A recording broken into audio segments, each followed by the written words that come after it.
नमस्कार साथियों, आप सबका पुनः स्वागत है श्रद्धा वेद पुराण में। तो आज हम लोग डिस्कस करेंगे श्रीमद् भगवद गीता अध्याय 13 श्लोक अर्थ 19। इससे पहले हम लोगों ने अध्याय 1 से 12 तक के सभी श्लोक अर्थ सरल हिंदी भाषा में दोनों ही चैनल श्रद्धा एस्ट्रो ज्योतिष, श्रद्धा वेद पुराण में अपलोड कर दिए थे।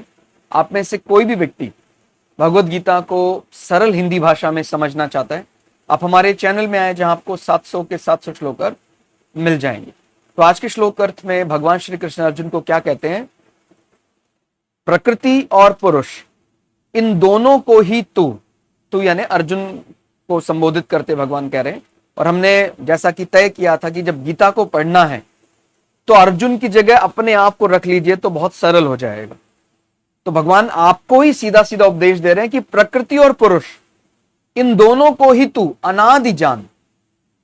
प्रकृति को भी आप जितना मर्जी एक्सप्लोर करते रहिए, करते रहे। प्रकृति यानी एक प्रकार से हम प्रकृति में अपना शरीर, हमारी कर्मेंद्रियां, ज्ञानेंद्रियां सब कुछ प्रकृति में मान रहे हैं। इस चराचर जगत के जितने भूत है सब प्रकृति। और पुरुष यानी ये पुरुष का अर्थ यहां पर कोई महिला पुरुष नहीं, पुरुष यानी जो उसकी चेतना है, जो उसको महसूस कर रही है। तो जो प्रकृति है और जो पुरुष है ये दोनों ही अनादि हैं। अंततो गत्वा तो प्रकृति और पुरुष भी एक हो जाते हैं। इस प्रकार आदि गुरु शंकराचार्य जी ने कहा था अद्वैत की हम जब बात करते हैं, आप समझते हैं कि इसमें तीन अलग अलग सिद्धांत, कोई अद्वैत की बात करता है, कोई विशिष्टाद्वैत की बात करता है, कोई द्वैत की बात करता है। तो अंततो गत्वा जैसे जैसे ज्ञान आपका प्रखर होता जाएगा वैसे वैसे फिर तीन नहीं, दो नहीं, एक ही रह जाएगा। माने जब हम भक्ति की बात करते हैं तो फिर विशिष्टाद्वैत ज्यादा आगे आ जाता है और उसी के तहत फिर हम द्वैत भी कहीं ना कहीं उसी से उपजा हुआ है। लेकिन अगर हम अद्वैत की बात करते हैं कि सब कुछ एक है, तो ज्ञान दृष्टि जब बहुत बढ़ जाती है तो फिर सब एक में ही दिखाई देने लग जाता है। तो सामान्यतः तो अभी हम अलग अलग करके जरूर देख रहे हैं, लेकिन है ये एक के ही अभिन्न अंग। क्योंकि बिना चेतना के, बिना उसके परमात्मा के बल के प्रकृति कैसे अपना बल दिखा सकती है? तो ध्यान रखना है कि अलग अलग मानना एक सीमा तक संभव है, उसके आगे फिर हमें मानना ही पड़ेगा कि नहीं, प्रकृति हो, पुरुष हो, सबको बल देने वाला तो वो ही परमात्मा है। ठीक है, तो इन दोनों को ही तू अनादि जान। दोनों की ही कोई माने सीमा नहीं है, इनका कोई कहां से शुरू हो रहे हैं ये कहा नहीं जा सकता है। और राग द्वेष आदि विकारों को, किसी के साथ हमारा मन लग जाना, राग हो जाना, द्वेष, किसी से हमारा मन ना मिलना, कोई अच्छा लगना, कोई बुरा लगना, तथा त्रिगुणात्मक संपूर्ण पदार्थों को भी प्रकृति से उत्पन्न जान। तो ये जो चेतना है, जो महसूस कर रही है, ये किसी को अगर ऐसा माने कभी लगता है कि नहीं राग द्वेष पुरुष के हिस्से हैं या प्रकृति के, तो प्रकृति के हिस्से माने जाते। प्रकृति यानी मेरा शरीर भी प्रकृति में आ रहा है, मेरी कर्मेंद्री, ज्ञानेंद्री, चराचर जगत, भूत, ये सब प्रकृति में आ रहे हैं। तो किसी से राग द्वेष होना, अलग अलग प्रकार से विकार उत्पन्न होना, ये प्रकृति के कारण, ये शरारत। आत्मा तो इससे निर्लिप्त है। जो हमारी शुद्ध चेतना शक्ति है, इसका राग द्वेष विचारों का कोई प्रभाव नहीं पड़ता है आत्मा पर। या ये कहीं हमारा जो चैतन्य है, हम जीवात्मा कह सकते हैं, क्योंकि आपको पता है जीवात्मा को ही और रिफाइन कर देते हैं तो हम फिर उसी जीवात्मा को आगे बढ़ाते हैं परमात्मा को। तो तथा त्रिगुणात्मक संपूर्ण पदार्थों को ही प्रकृति से उत्पन्न जान। यानी इस जगत में जो सत्व, रज, तम आदि तीन अलग अलग गुण हैं जिससे संसार चल रहा है, कहते ये भी सभी जगह आपको दिखते हैं। हमारा मन, हमारे जो इष्ट हैं, हमारे अलग अलग हम देवताओं की उपासना करते हैं, उनमें भी कहते हैं कि भाई ये सत्व है, ये रज है, ये तम है, संपूर्ण पदार्थों को हम प्रकृति से उत्पन्न मानेंगे तो सरल हो जाता है। अगर आप इस प्रकार से हर चीज को गहन अध्ययन में उसमें बांधने लग जाएंगे कि भाई ये विचार इनसे उत्पन्न हुआ है, ये विचार उससे उत्पन्न हुआ है, तो आप जल्दी ही शरीर शरीरी का अंतर समझ जाएंगे और आत्म शांति का अनुभव प्राप्त करेंगे। थोड़ा और सरल करके समझे, कहते हैं आत्मा शुद्ध है, विकार प्रकृति के हैं। यानी यहां पर आत्मा का अर्थ जीवात्मा कहा गया है। आप समझते हैं कि जब हम अद्वैत के अलावा विशिष्टाद्वैत या द्वैत की बात करते हैं तो जीवात्मा को भी कहते हैं कि एक कहीं ना कहीं उस पर्टिकुलर शरीर के साथ जोड़कर देखा जाता है। लेकिन जब हम वो परमात्मा के साथ जोड़कर देखते हैं तो फिर जीवात्मा और परमात्मा एक ही होते दिखाई देते हैं। ठीक है, तो ये इट इज लाइक जैसे कोई वाहन चलाने वाला, कोई वाहन और कोई उस वाहन को चलाने के लिए नियमावली बनाने वाला। जब तक हम विशिष्टाद्वैत और द्वैत तक सीमित रहेंगे तो ये इस प्रकार देखेंगे कि मेरा शरीर, प्रकृति, वो वाहन, ठीक हो गया, उसको चलाने वाला, आप उसको चलाने वाले को जीवात्मा कह सकते हैं। अभी अलग दिखाई दे रहा है जीवात्मा, लेकिन ये जो जीवात्मा के ऊपर परमात्मा मान रहा है, जिसने सब रूल बनाए हैं, वाहन कैसे जा रहा है, कौन सी सड़क से जा रहा है, ये अभी परमात्मा मान रहे हैं। जब तक वो ज्ञान चक्षु नहीं खुला है, जब तक ज्ञान दृष्टि से नहीं देख रहे हैं, जब ज्ञान दृष्टि से देखेंगे तो फिर वो जो वाहन चलाने वाला है और वो जो नियम बनाने वाला है उसको जोड़ दिया जाता है और अंततोगत्वा वाहन भी उसी में समाहित हो जाता है। तो फिर वाहन चलाने वाला, नियमावली बनाने वाला सब एक हो जाते हैं। तो इसको अद्वैत सिद्धांत कहते हैं। और निश्चित रूप से ज्ञान जैसे जैसे और एलिवेट होगा और रिफाइन होगा, हमें सब कुछ एक ही दिखाई देगा। और जब जब हम इसमें थोड़ा सा माने हम अपने आप को रखते हैं जब तक कि नहीं मैं भक्त के रूप में भगवान को समझ रहा हूं, तो जो ये भक्त की आइडेंटिटी बनी हुई है अलग, जीवात्मा के रूप में अपने आप को अलग देखना, तो वहां पर फिर अलग एक विशिष्टाद्वैत सिद्धांत लागू हो जाता है। लेकिन जब सब कुछ एक ही हो जाता है तो फिर अद्वैत्य। तो ऐसे ही यहां, और हो सकता है, माने ये मेरा व्यक्तिगत विचार है, हो सकता है कि कोई इनके रूट को ही अलग अलग ले ले कि नहीं एक अद्वैत है, एक विशिष्टाद्वैत है, एक द्वैत सिद्धांत है। लेकिन जैसे जैसे हम और बढ़ते जाएंगे और रिफाइन करते जाएंगे, सब कुछ अद्वैत हो जाएगा। ठीक हो गया। तो ये अलग अलग नहीं है, वो एक ही, माने उसका जो रूट है वो एक ही जगह जा रहा है। वो अभी हम कि भाई अभी हम भक्ति योग में जा रहे हैं, जैसे यही तो भगवत गीता की खासियत है कि भगवत गीता ने कभी भी, माने अगर आप पूरी भगवत गीता पढ़ ले, मैं किसी चैप्टर की बात नहीं कर रहा हूं कि आपने कहता सर मैंने ये चैप्टर पढ़ लिया तो मुझे समझ में आया कि भक्ति योग श्रेष्ठ होता है। आपने एक चैप्टर क्यों पढ़ा? पूरा भगवत गीता पढ़ना चाहिए था। जब पूरी भगवत गीता पढ़ लेंगे तो आपको लगेगा भक्ति योग भी श्रेष्ठ है, ध्यान योग भी श्रेष्ठ है, कर्म योग भी श्रेष्ठ है, ज्ञान योग भगवान को सबसे प्रिय है। तो ये सब, ये एक ऐसा डिबेट है भगवत गीता जहां किसी को भी हराया नहीं गया।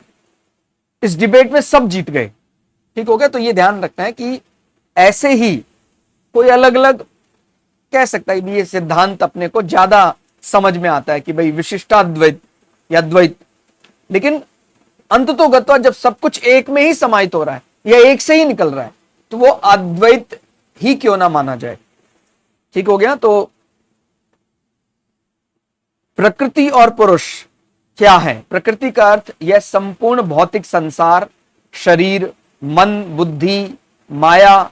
और पुरुष का अर्थ, जैसे मैंने बताया कि यहां पर स्त्री पुरुष वाला पुरुष नहीं है, यहां पर पुरुष का अर्थ जीवात्मा, जो चेतना और देखने वाला है। ठीक हो गया। फिर दोनों ही अनादि हैं।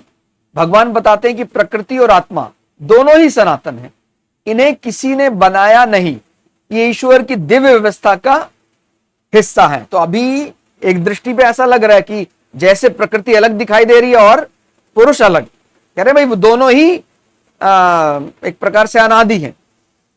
लेकिन जब हम और इसको रिफाइन करेंगे तो समझ में आएगा प्रकृति और पुरुष मिलकर वो अनादि बनते हैं।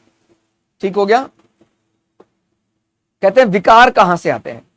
काम, क्रोध, लोभ, मोह, सुख, दुख जैसे सभी भाव प्रकृति से उत्पन्न होते हैं। माने एक बार ऐसा लगता है जैसे हाँ हमने अपने आप को बचा लिया और वो प्रकृति पर डाल रहे हैं। लेकिन देखिए अल्टीमेट कोर जो रीजन है वो तो हम ही हैं। जैसे ही हम, जिस क्षण हम एलिजिबल होंगे उसी क्षण ये प्रकृति है, ये पुरुष है, इसका अंतर भी मिट जाएगा। तो कई बार ऐसे लगता है कि हाँ कि दोष डालना हो तो कई बार हम, तो मैंने ये अभी के श्लोक की बात नहीं कर रहा हूं, पहले वाले श्लोक में भी आपने देखा होगा कि हम बार बार कई बार प्रकृति को, संसार को थोड़ा कमजोर समझने की भूल कर रहे हैं। हम सारी कमियों की जड़ ऐसा प्रकृति को मान देते हैं, संसार के कारण ऐसा हो रहा है। देखिए ये ओवरऑल तो एक ही है। ओवरऑल जब मैं एलिजिबल होऊंगा तो वही प्रकृति, वही पुरुष रहते हुए मैं सब एक में एक दिखाई देने लग जाएगा। और मुझे फिर किसी पर ऐसा माने कि भाई ये तो प्रकृति का हिस्सा है, ये तो जो भी राग द्वेष है वो प्रकृति में आ रहा है, ये जो त्रिगुणात्मक अलग अलग पदार्थ हैं, वस्तु हैं, स्थान है, ये सब प्रकृति में आ रहा है। कई बार ऐसा लगता है जैसे हम बचने की कोशिश कर रहे हैं कि नहीं ये चेतना शक्ति नहीं है, पुरुष शक्ति नहीं है, तो प्रकृति का हिस्सा है। लेकिन आपको अगर मुक्त होना है, मुझे मुक्त होना है, तो अल्टीमेटली मुझे जो ऑब्जर्व हो रहा है वो एक है।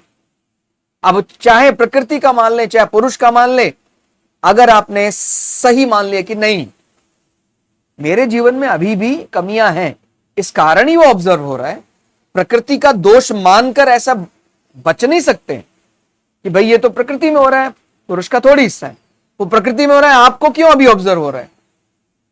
जो उच्च कोटि के साधक है उनको तो प्रकृति का वो राग द्वेष ऑब्जर्व नहीं हो रहा है। जो उच्च कोटि के साधक है उनको तो ये सत्व रज तम का द्वंद्व परेशान नहीं कर रहा है। तो जब प्रकृति ही है तो बराबर सबको ही वो द्वंद्व परेशान करना चाहिए था। तो इसका मतलब वो जुड़ रहा है, वो सब एक ही हो रहा है। अंतर अभी इसलिए समझाया गया है ताकि आप और बढ़िया से स्पष्टीकरण पा सके। लेकिन जैसे मैंने बताया कि और रिफाइन करेंगे और एलिवेट करेंगे तो आपको सब एक ही दिखाई देने लग जाएगा। ठीक हो गया। तो विकार ये सब प्रकृति के माने गए हैं। कहते आत्मा स्वयं शुद्ध होती है। तो ये आपको पहले जैसे मैंने बताया कि कुछ चीजें फर्स्ट क्लास जब तक पास नहीं किया तब तक फर्स्ट क्लास के सिलेबस को अवॉइड नहीं कर सकते हैं।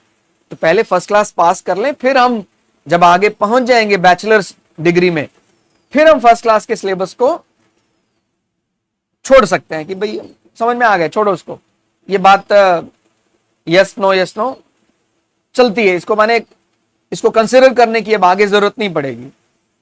तो जब तक हम दूर हैं तब तक तो देखिए ये सब चलता ही रहेगा। प्रकृति है, पुरुष है, यहां तक कि अलग अलग जीव, उनके अंतर, भूतों में अलग अलग अंतर दिखाई देता रहेगा। माने आप मेरी बात से समझ रहे होंगे, ये अनेकता, बहुत अलग अलग लोग, वो दिखाई देती रहेगी अलग अलग। और जैसे जैसे अनेकता की संख्या घटने लग जाती है, अब अनेक कम हो रहे हैं, उसमें 3 बच गए, 2 बच गए, फिर 1 बच गया। यही करना है। ठीक हो गया। तो ये ध्यान रखना है कि अपने को उस अनेकता को एक में बदलना है। एक में 2 को, 3 को, वो तो पहले ही संसार में हो ही रहा है। ठीक है। तो ये उल्टा क्रम नहीं चलाना है, मूल तो एक ही है। और अगर समझ में आ जाएगा तो इसका मतलब हम तैयार हो गए, हम एलिजिबल हो गए। और समझ में नहीं आएगा तो मतलब अभी और प्रैक्टिस कर लेंगे और मेहनत करेंगे अभी। ठीक है, तो ये धीरे धीरे सैकड़ों से हजार, माने हजारों से सैकड़ों में आएगा, सैकड़े से और घटकर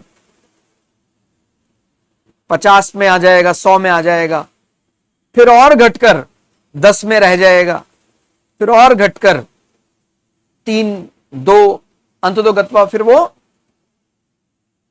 सब एक ही है। और उस एक को भी फिर ऑब्जर्व करने वाला कोई नहीं रहेगा।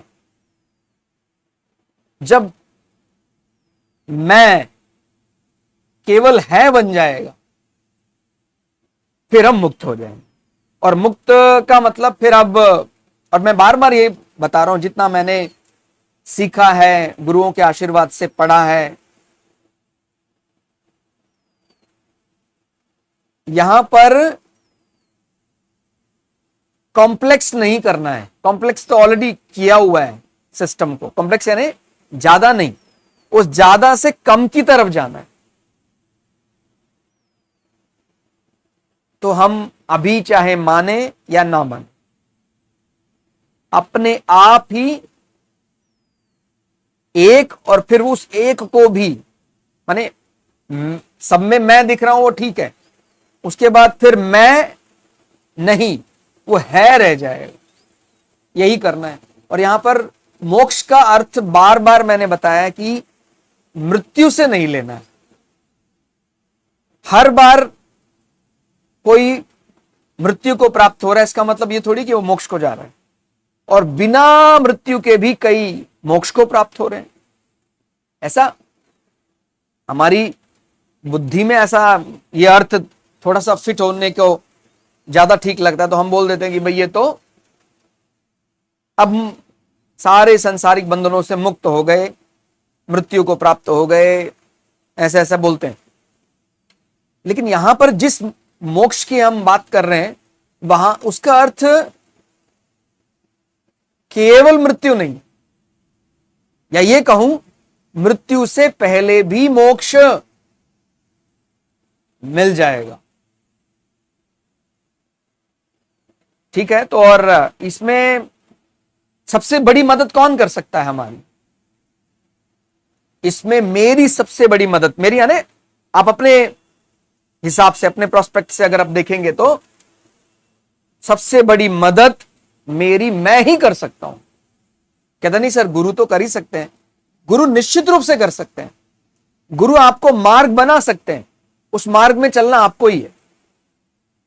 दुनिया का सबसे बड़ा गुरु भी आपको मुक्ति नहीं दे रहा है, वो मुक्ति के लिए मार्ग बना सकता है। माने अगर हम देखें, दो शिष्यों के, माने एक शिष्य को अगर बड़ा धर्मनिष्ठ मान रहे हैं, दूसरे को धर्म का पालन नहीं कर पाया, धर्म का ज्ञान नहीं, दोनों का हो सकता है गुरु एक ही हो, फिर भी एक अपने खुद के विवेक से विश्व का सबसे बड़ा वॉरियर बन गया, योद्धा बन गया, धर्म से अपने शक्ति का प्रयोग करना सीखा, अर्जुन।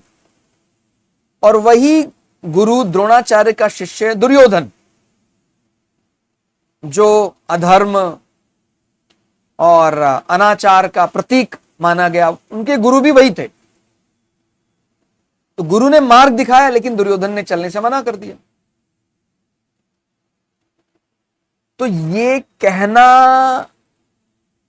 अगर आप गुरु के आदर के लिए कह रहे हैं कि मेरे गुरु वो हैं, अच्छी बात है। लेकिन अगर ये अहंकारवश कह रहे हैं कि मेरा गुरु इतना बड़ा है, तो फिर तो मैं भी बहुत बड़ा हूं, इसमें हमें समझना होगा कि मुक्ति वो हमें ही तय करनी।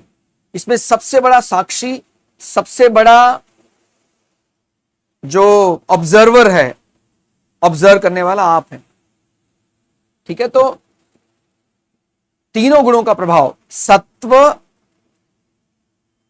ज्ञान देता है, रज इच्छा, और तमोगुण है वो सांसारिक आलस्य, सांसारिक गुणों में और ज्यादा संसार में लिप्त होना, प्रमाद, अज्ञान पैदा करता है। यहां पर अज्ञान का अर्थ है संसार को ज्यादा तवज्जो देना। संसार की कोई भी कृत्य है, जब हम ज्यादा संसार में घुलने मिलने लग जाते हैं तो फिर वो अज्ञानी माना जा रहा है। तो जैसे जैसे संसार में लिप्त होंगे तो तमोगुण और बढ़ेगा। तमो को थोड़ा कम करेंगे, मात्र इच्छाओं तक सीमित रहेंगे, वहां हम किसी का तिरस्कार नहीं कर रहे हैं, हम कोई माने वेग से नहीं किसी की कामना कर रहे हैं। जब भी वेग बढ़ता है तो तमोगुण की तरफ जाते हैं, वेग से क्रोध बढ़ेगा। लेकिन मुझे इच्छा है कि मुझे धन मिलना चाहिए, मैं अपने धन कमा रहा हूं, तो वो रजोगुण। लेकिन वो धन कमाने के लिए मैं अन्याय पर उतारू हो जाऊं, मैं भ्रष्टाचार करने लग जाऊं, मैं दूसरे के प्राण लेने पर भी आमादा हो जाऊं, तो ये तमोगुण। मेरी बात समझ रहे हैं? अपने धन के विस्तार को रजोगुण तक माना जा सकता है। भाई मेरा धन का विस्तार होना चाहिए, धन अधिक होना चाहिए, ये विचार कोई बहुत गलत नहीं माना जा सकता है। सत्व में तो ये है कि भाई मेरे लिए जितना जरूरी है वो धन मैं अर्जित कर लूं, बस इतना ही। भाई भगवान ने शरीर दिया है, शरीर से जुड़ी हुई कुछ मेरी कर्तव्य है, मेरे रिस्पॉन्सिबिलिटीज हैं। अब शरीर है तो हमारा माने जो भी माने अलग अलग, अगर गृहस्थ आश्रम में है तो हमारे ऊपर कुछ दायित्व है, उनका निर्वहन करना होगा। हमारे माता पिता, हमारी संतानों को भोजन आदि की व्यवस्था करनी होगी, उनके बेसिक नीड्स जो हैं वो रोटी कपड़ा मकान पूरा करने के लिए हमें अर्थ चाहिए, धन तो चाहिए। तो ये इस दृष्टि से सत्व तक सीमित रहते। अब वो उतना आ गया है, फिर उसको बहुत विस्तार करना है, तो ये रज की तरफ जा रहे हैं। मैंने एक ही विषय से तीनों को कवर करने किया है या प्रयास किया है। ठीक हो गया? सत्व हमारा केवल बेसिक, भाई भोजन का प्रयोजन है तो किसी भी प्रकार कैसा भी भोजन मिल जाए। बहुत कहता भाई वो 56 भोग मिलना चाहिए ऐसा अपने खाने के लिए हर बार, ऐसी कोई माने प्रारब्ध से मिल रहा है अलग बात है, लेकिन अपना कोई ऐसा कि वो मिलना ही है ऐसा नहीं, या मिलना ही चाहिए ऐसा नहीं। ठीक है, तो वो एक सत्व बुद्धि से चल रहा है और इतना ही अर्थ वो इकट्ठा कर रहा है जो उसके बेसिक जो सुख सुविधा के साधन है, शरीर को कष्ट ना हो, कामना पूर्ति होता रहे। और फिर वो कहता है कि धन तो है, अभी इस धन का विस्तार करना है। माने हमारे परिवार के लिए पर्याप्त धन है, लेकिन विस्तार करने में क्या समस्या है?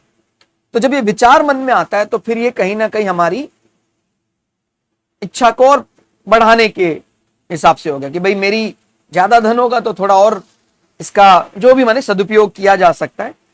तो ये इतना बुरा नहीं माना गया, इसलिए रजोगुण।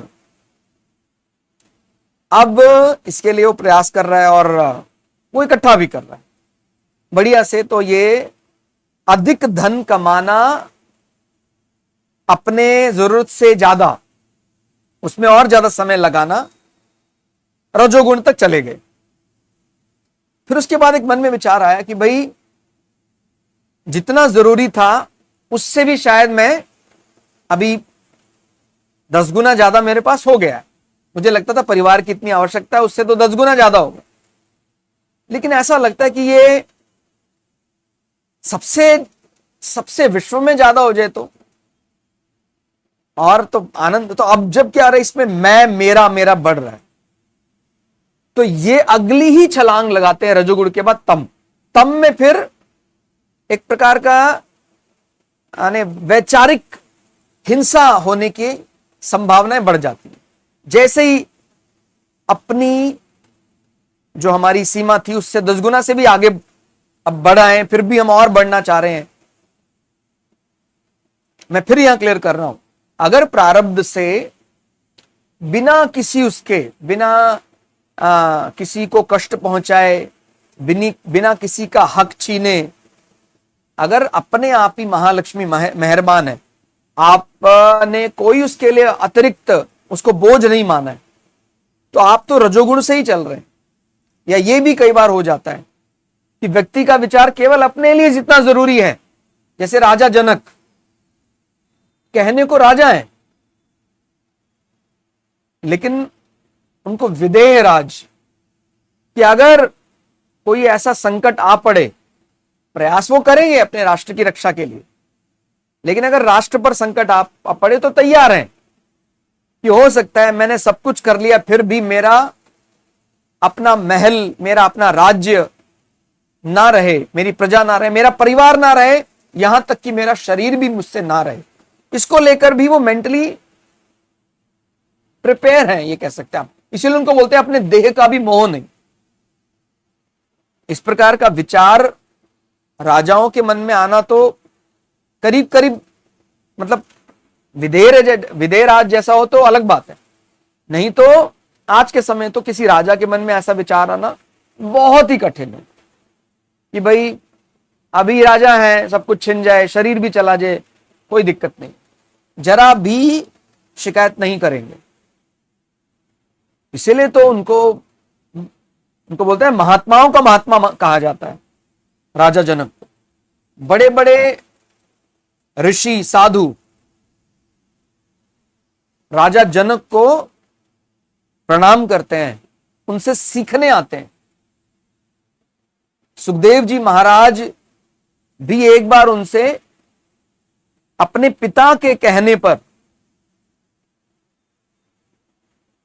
उपदेश लेने आए थे कि मुझे भी जीवन का सही उपदेश दीजिए। तो आप कल्पना कीजिए कि किस प्रकार के वो राजा रहे होंगे जो राजपाट चला रहे हैं, जो ऐसा लग रहा है कि भाई राज्य के विस्तार के लिए अगर कभी कभी, जैसे आज के समय आपने देखे राजा अपने राज्य के विस्तार के लिए दूसरे का धन हड़पने का प्रयास करते, तो राज्य चलाने के लिए, राज्य करने के लिए कई कई बार वो तमस का प्रयोग भी करने लग जाते हैं। राज्य में बहुत धन संपदा होनी चाहिए रज की तरफ, और सामान्य कर्तव्य कर रहे हैं, अपने प्रजा का पालन कर रहे हैं, और भगवान ने उनको मेहरबान हो गए, भगवान उनके ऊपर, तो भाई वो सत्व से चलकर भी तमस से ज्यादा का एकत्रण कर पा रहे हैं। माने कहने का अर्थ ये नहीं कि तमस से एकत्रण ज्यादा होता है, लेकिन हमारी सामान्य बुद्धि ये कहती है कि भाई अगर हम सामान्य 4-5 घंटे में जो एकत्रण कर रहे हैं वो इतना ज्यादा हो रहा है, अगर मैं दिन के 10 घंटे 12 घंटे काम करता रहूं तो कमाल ही हो जाएगा। तो जब हम बहुत ज्यादा अतिवादी हो जाते हैं तो डर रहता है तमस की ओर जाने का, उसमें क्रोध, हिंसा, ईर्ष्या, द्वेष, ये सब उत्पन्न होने का डर रहता है। और आप अपने काम में बहुत व्यस्त हैं, ऐसा माने सत्व में ऐसा नहीं कि आपको काम नहीं करना है, सत्व में तो उल्टा त्याग है, तो त्याग में बड़ी कठिनाई होती है कई बार कि बहुत सब कुछ त्याग दिया, अभी शरीर के सुख का भी कोई ज्यादा बोध नहीं है। तो ऐसी परिस्थिति में भी वो डटे रहते हैं ईश्वर की आराधना, पूजा। लेकिन हमारी सामान्य बुद्धि आजकल क्या, और कलिकाल में विशेष रूप से कलयुग में, कि भाई शायद तमस प्रवृत्ति, जैसे एस्ट्रोलॉजी ज्योतिष में भी बोलते हैं ना भाई, जो तमस प्रवृत्ति वाले कुछ प्लैनेट्स हैं वो एग्रेसिवली कमाते हैं तेजी से। ज़ोडिएक भौचक्र में जो आयेश है, मेष लग्न की कुंडली में जैसे आयेश जो है वो शनि के अधीन है। शनि की प्रवृत्ति, शनि वैसे न्यायप्रिय है, बड़े मेहनती हैं, लेकिन वो एग्रेसिवली कमाने वाले हैं, तो वो उनको तमस में माना जाता है। तो ये जो द्वंद्व है सत्व रज तम, ये द्वंद्व भी हमें एक ना एक दिन तो छोड़ना ही पड़ेगा।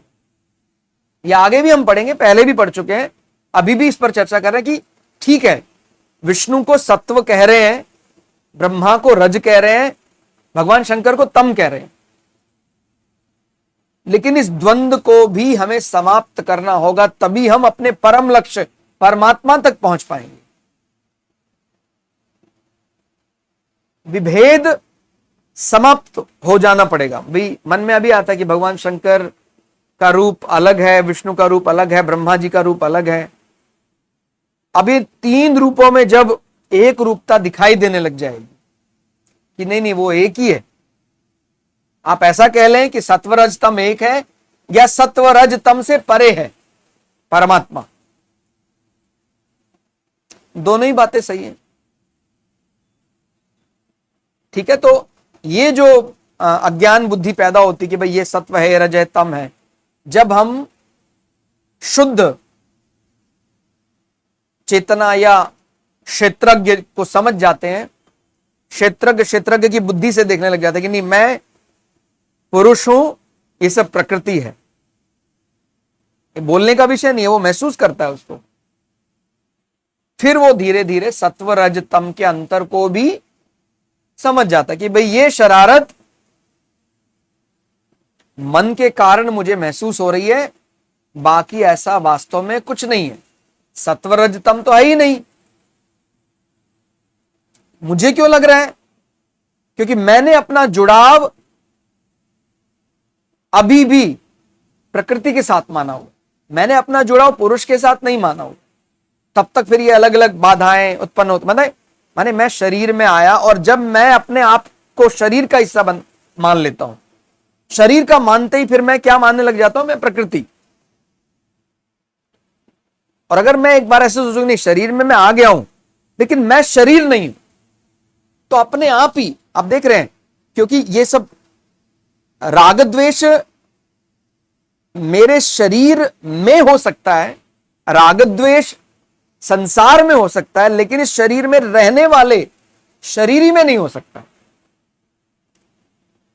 तो जब मैं समझ जाऊंगा कि नहीं, मैं शरीर हुई नहीं, मैं शरीरी हूं, तो ना राग न द्वेष, न लाभ न हानि, न जीत न हार, न जय न पराजय, न फेल न पास, न सुख न दुख, इस द्वंद्व से हम परे हो जाते हैं या इस द्वंद्व से निवृत्त हो जाते हैं। अरे अब समझ में आ गया, कहता अरे ये तो मैं क्या समझ रहा था, क्या निकला। जब जब मैं अपने को प्रकृति से के साथ जुड़ाव में रखूंगा, तभी तब मैं सुख दुख का अनुभव या ज्यादा बेचैनी महसूस करूंगा। और जैसे जैसे पुरुष प्रकृति से अपने आप को अलग महसूस कर ले, या ये कहें कि दोनों की सत्ता परमात्मा के अधीन है, दोनों ही परमात्मामय है, तो फिर ये जुड़ाव हो जाएगा। माने ये दो अलग अलग दृष्टि से देखा जा सकता है कि मैं एक अलग ही सत्ता प्रकृति को ज्यादा तवज्जो दे रहा हूं, जबकि प्रकृति का अपना कोई एग्जिस्टेंस नहीं है। प्रकृति किसके सहारे चल रही है? उस परमात्मा के सहारे। तो बजाय कि मुझे ये जुड़ाव जो मेरा प्रकृति के साथ था, मुझे जुड़ाव उसके साथ करना है, ये अपने आप ही चला जाएगा। प्रकृति चला जाएगा माने राग द्वेष और त्रिगुणात्मक संपूर्ण पदार्थ अपने आप ही चले जाएंगे। ठीक है, और आप लोगों को बहुत बहुत हृदय से धन्यवाद। आप लोग वीडियो देखते हैं, लाइक करते हैं, कमेंट करते हैं, और मैं बड़ी विनम्रता से ये बात आपको कहना चाहूंगा कि ये जो दर्शन शास्त्र है, इसको कोई एक पंक्ति में, मैं माने ये कुछ प्रश्न आप में से कई लोग करते हैं, तो उसका उत्तर दे रहा हूं मैं कि ये जो आध्यात्मिक चिंतन है या जो दर्शन शास्त्र है, इसको एक लाइन में कई कई बार एक्सप्लेन करना संभव नहीं होता। उसमें कम से कम आपको, माने कई बार तो ऐसा लगता है कि उनको रिप्लाई ऐसा टाइप करके रिप्लाई नहीं किया जा सकता है, उसको तो संवाद करके ही क्लियर किया जा सकता है। तो हमने ये भी आगे कुछ हम निर्णय लिया है कि जब हमारा ये गीता रिकॉर्डिंग पूरा हो जाएगा, तब फिर आपके जो अच्छे प्रश्न हैं, जिनका संबंध वाकई ही आध्यात्मिक जीवन से है, शुद्ध वेदांत से है, तो उसको हम अलग से रिकॉर्ड करें, क्योंकि ऐसे कमेंट्स में उसको जवाब दे पाना, समझा पाना, आप समझ रहे होंगे मेरी बात कि इट इज लाइक, इसको ऐसे समझिए, मैं अपने उदाहरण से दूंगा तो आपको समझ में आएगा कि मैंने अपने जीवन में कोई शास्त्रों का अध्ययन नहीं किया, मान लीजिए, और माने मुझे करना चाहिए था, बाल्यकाल से ही करना चाहिए था, मैंने बिल्कुल नहीं किया और मेरी आयु बढ़ते बढ़ते अभी 40-45 साल हो गई। और फिर अचानक मुझे ये विचार कहीं मैंने सुना, थोड़ा सा अच्छा लगा, तो मैं फिर उसके साथ प्रश्नोत्तरी करना चाहता हूं, शास्त्रार्थ करना चाहता हूं। अभी दिक्कत क्या है ये बात समझनी है। अगर मैंने पिछले 40 सालों में अध्यात्म वेदांत का चिंतन, दर्शन शास्त्र का कोई ग्रंथ नहीं पढ़ा, अचानक एक वाक्य कहीं मैंने सुन लिया, अब उस वाक्य का उत्तर मैं अभी के अभी चाहता हूं। मैं चाहता हूं कि नहीं नहीं, मुझे सेटिस्फाई करो, मुझे सेटिस्फाई नहीं किया तो आप में कोई ज्ञान नहीं। तो ये थोड़ा सा हास्यास्पद लग सकता है, ये माने ये तर्कहीन सा विचार है। क्योंकि जिस व्यक्ति ने, माने अगर मैंने बचपन से लेकर जवानी तक आध्यात्मिक चिंतन कुछ किया ही नहीं, तो कोई उसको 1 मिनट में, 1 घंटे में वो नहीं समझा सकता। उसके लिए अपने आप को थोड़ा और प्रिपेयर करना पड़ेगा। जैसे मान लीजिए उन्होंने 2 मिनट में उत्तर दे भी दिया, तो हमारा अध्ययन तो है नहीं, हमारा कोई बाल्यकाल से हमने छोड़ दिया था कि कुछ नहीं होता ईश्वर वगैरह, या मैं आस्तिक भी नहीं हूं, तो 2 मिनट में नहीं समझ में आएगा। ऐसा हम आग्रह भी नहीं कर रहे कि आ जाना चाहिए, लेकिन हमारी टोन तो वो रहनी चाहिए कि नहीं, समझ में नहीं आया है लेकिन मैं अपने से प्रयास जारी रखूंगा। मेरी बात आपको शायद समझ में आ रही होगी। उत्तर स्वयं को ढूंढना पड़ेगा। कोई व्यक्ति मार्ग दिखा सकता है कि ये ऐसे ऐसे आप ऐसा कीजिए, मेरे कहने पर कीजिए। कहता सर मुझे समझ में नहीं आया। अभी समझने के लिए तो अपने को, मैंने बोला ना, बाल्यकाल से लेकर जवानी तक दूसरे ने मेहनत की तब उसको समझ में आया है, और आप वो 1 मिनट में समझना चाहते हैं, ऐसे कैसे संभव है? तो इसलिए समझ में आ सकता है, लेकिन विनम्र बनिए और वो वैसा टोन भी रखिए कि नहीं, मैं समझ कर रहूंगा, आप अपना आशीर्वाद देते रहे, मैं प्रयास करूंगा, समझ में नहीं आया लेकिन मैं समझूंगा।